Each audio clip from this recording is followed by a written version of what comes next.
Hello one and all, welcome to the first content video for Hassle Free Outdoors.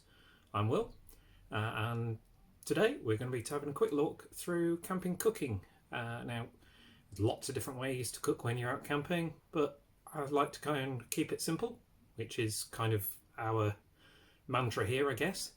I've got a selection of cookers, variety of different ways you can use them, and mostly it's about using them for the suitable application at the time.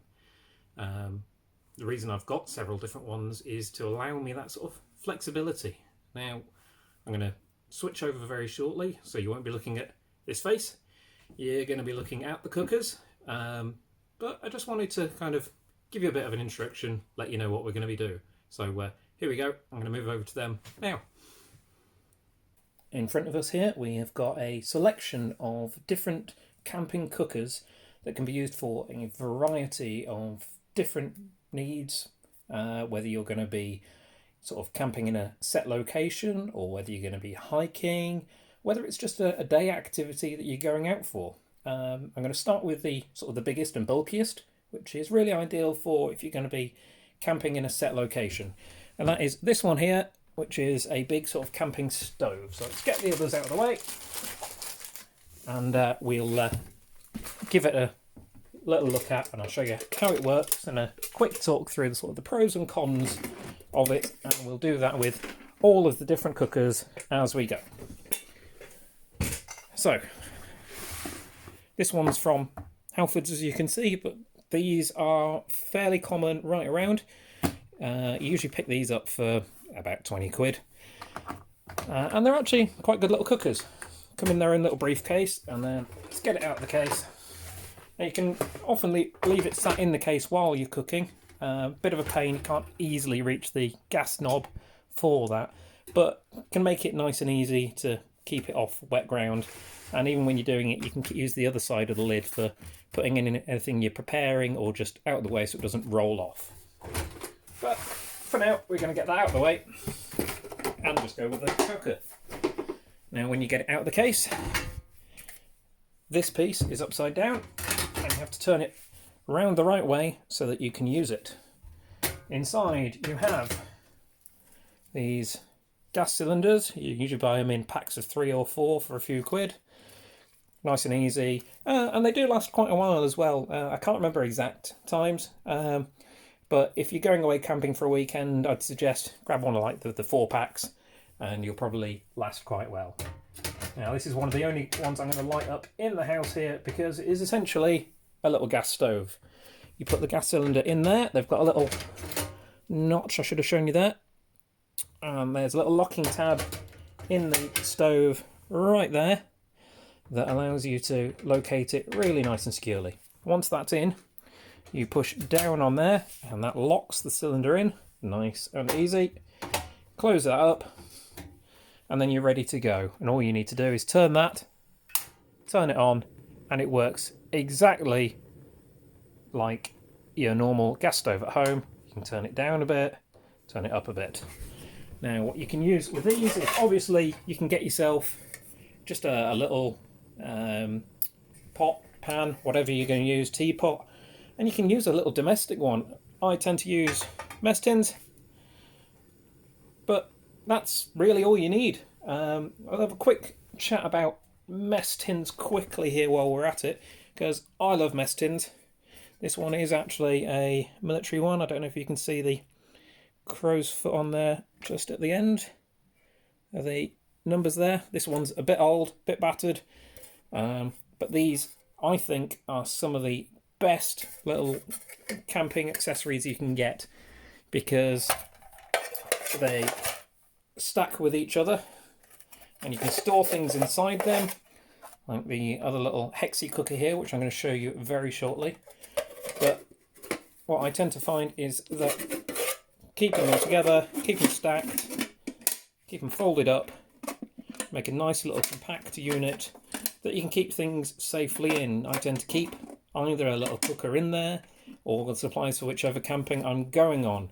You know, you can fill it with your tea, your coffee, sugar, all that kind of stuff. Fits nicely in there, nice little neat unit. but also one of the best things for actually cooking in, because one of the things I'm going to say about cooking itself is when you're camping, there's a tendency for people to make a lot of mess because you don't have a kitchen sink or anything like that that you can clean up from. But these, you can scrub out quite easily. But for the most part, what I tend to do is you take that and you take your good old water bottle, fill it up, and then what you want to be doing is, instead of using a can of beans, is I suggest you use some nice boil in the bag. Let me just find one here. I'm sure I have a boil in the bag somewhere. This isn't actually a boil in the bag, but it works as a good example. And you just leave them sat in. So you boil your water, stick that in, let it heat up. Now once that's heated, obviously you can take it out, and then you've only got to get rid of the water that's in there. Now some people will use it to make a cup of tea, I often do, but it's not recommended because a lot of the boil in the bag you can get a bit of a mess from, and it can be not very good for you. So I'll get the mess tin out of the way, and we'll have a quick look at this stove. Now obviously you can tell by sort of the size of my hand compared to it, this is a fairly decent sized stove, and it does weigh a fair bit. Let me just check. Yeah, that's cooled down, so I can kind of put it back away for now. Oh yeah, I forgot to say about that.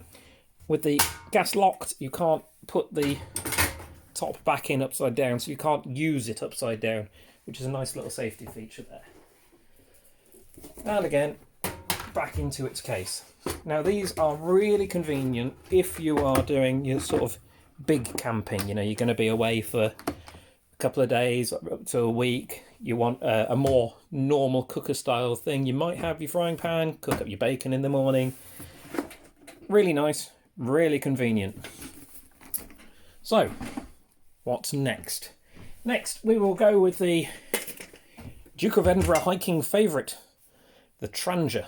Now, these are a methylated spirits based cooking device.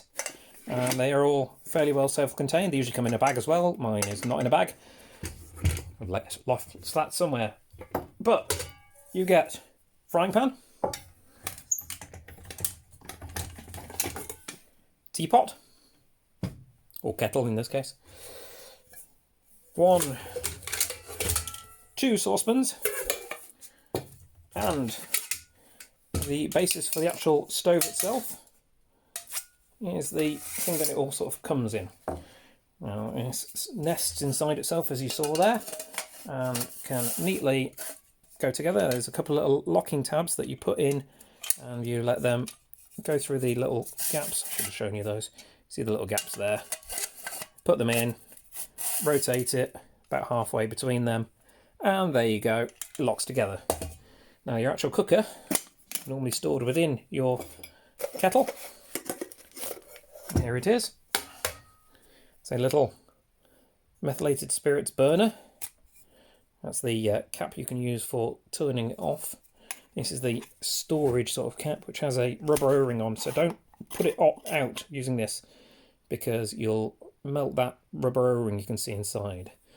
And what you do is you fill this with some methylated spirits. I don't know why there's some paper in there. That shouldn't be in there, but still smells of meth. What you do with this is this drops into your cooker in there, and then you can light that usually with a long match or a long lighter. And then, like I say, this is for putting it out. Now you can actually use this to control the flame if you want to put something to simmer or something, but for the most part, like I say, you're probably just going to be boiling some water. And then what you do with this is you take that when you are cooking. Obviously don't tilt it up like this, I'm just showing you for the video, and you just drop that in there to put it out. Now the frying pan, etc., you will have noticed don't have handles.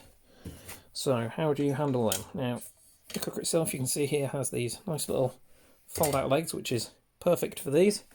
But inside your kettle you will also find this little device, which is a really nice convenient handle that you can use to grab and pick up your frying pan, etc.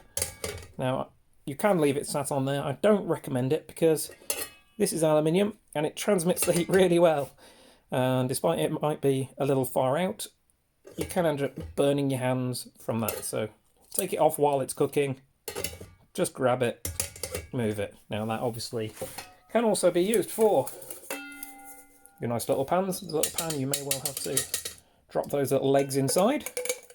And again, that can just sit in there and boil away nicely.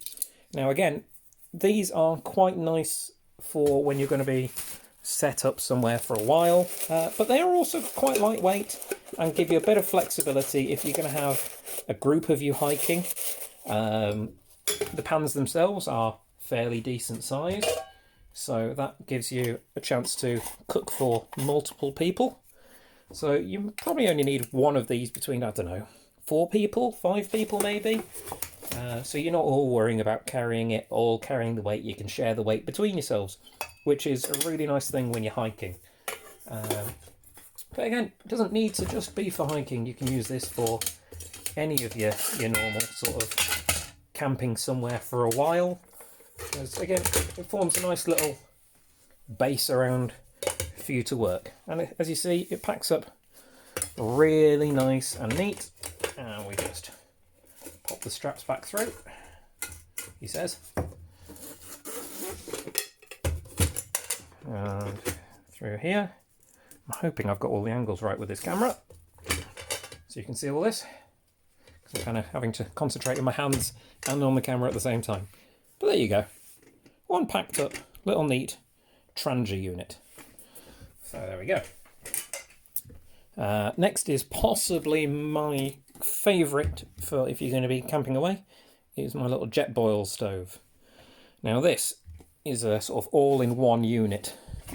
We take off this bottom bit of plastic, which is really just as a protective cap for that. You can store a couple of bits and pieces in there, probably your matches or your lighter actually, because you might well need those. But you see the base has some fins which are going to become very apparent very shortly as to why we use those.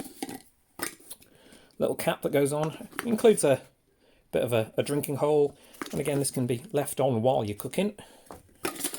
And then you open it up, and inside we have gas cylinder. This one's a bit battered, only one I could find. I haven't gone out to get any new ones because we're in the middle of this coronavirus lockdown.